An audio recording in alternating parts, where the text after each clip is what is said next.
Shalom saudara sekalian, salam sejahtera dalam kasih Tuhan kita Yesus Kristus.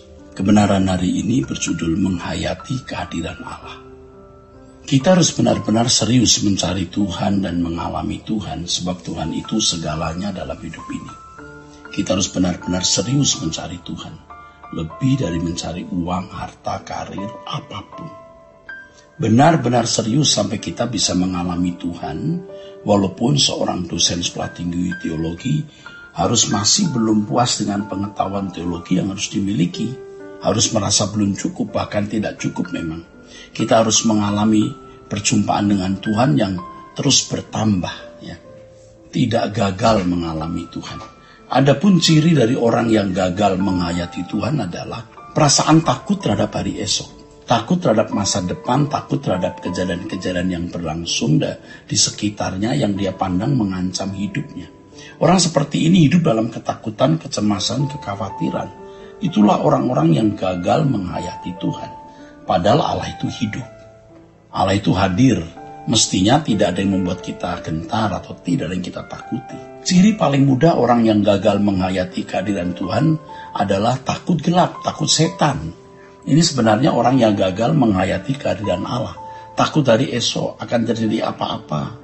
Sesungguhnya selama kita tidak memberontak kepada Tuhan, selama kita hidup di dalam penurutan terhadap kehendak Allah, sejatinya tidak ada yang membuat kita takut.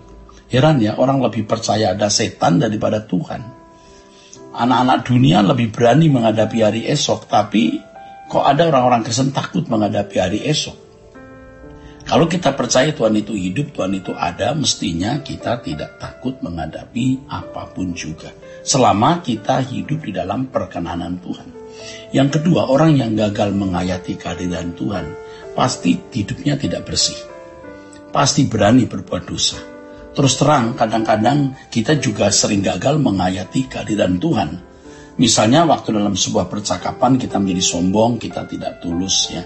Seringkali kita juga begitu. Gagal menghayati kehadiran Allah sehingga sembarangan dengan apa yang kita lakukan. Saudaraku, kita harus jujur melihat diri kita sendiri. Ya, orang yang bisa menghayati kehadiran Tuhan itu pasti orang yang hidupnya tidak bercacat, tidak bercela. Orang yang hidup suci.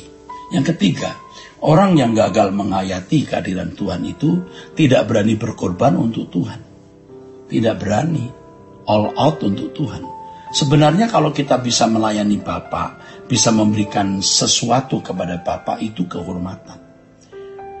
Kalau kita bisa berbuat sesuatu untuk sama kita dalam konteks apa yang kita lakukan adalah untuk Tuhan, maka itu adalah sebuah kebahagiaan, sebuah kehormatan yang bernilai kekal.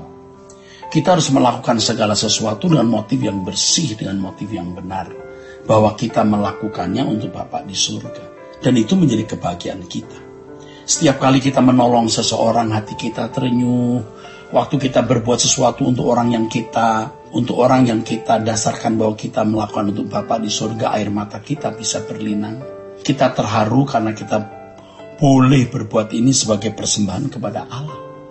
Ketika kita membagi uang kita untuk sesama kita, roti kita untuk sesama kita, atau kita berkorban untuk pekerjaan Tuhan, dan walaupun dalam keadaan pas-pasan kita mendukung pekerjaan Tuhan dengan motif yang tulus, itu adalah kehormatan. Orang yang menghayati kehadiran Allah, orang yang bisa menghayati kehadiran Allah, orang yang pasti rela berkorban apa saja bagi Allah. Jadi kalau sampai orang masih perhitungan dengan Tuhan, itu diragukan. Apakah dia menghayati bahwa Allah itu hidup atau tidak? Kalau ia menghayati Allah itu hidup, Allah itu maha hadir, maka ia akan rela berbuat apapun untuk Tuhan. Bahkan ia yang menyodor-nyodorkan dirinya untuk bisa berbuat sesuatu bagi dia. Yang keempat, kalau orang bisa menghayati kehadiran Allah, itu pasti, saudaraku, merindukan saat-saat berdoa menghadap hadiratnya. Doa itu menjadi saat yang menyenangkan.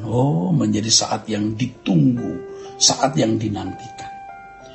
Sejatinya ketika kita ingat besok pagi mau berdoa bersama pada pagi hari, maka pada malam harinya kita sudah semangat. Kita ingin segera tidur supaya kita bisa bangun pagi, bisa memiliki tubuh yang sehat, segar untuk berdoa. Berdoa adalah sesuatu yang indah di hadapan Tuhan, yang kita nantikan. Bukan sebagai beban yang menyakitkan. Bukan sebagai tekanan, tapi sebagai kebutuhan. Jadi kalau sampai orang mendesak-desak, memaksa-maksa kita untuk berdoa, kita tuh belum mengerti bahwa doa itu luar biasa, saudaraku. Keindahan. Dan perjumpaan dengan Allah itu bisa menjadi perjumpaan yang karena menyenangkan sampai kita lupa waktu. Jadi kalau sampai orang tidak sanggup berdoa lebih dari 10 menit, ada yang salah dalam hidupnya.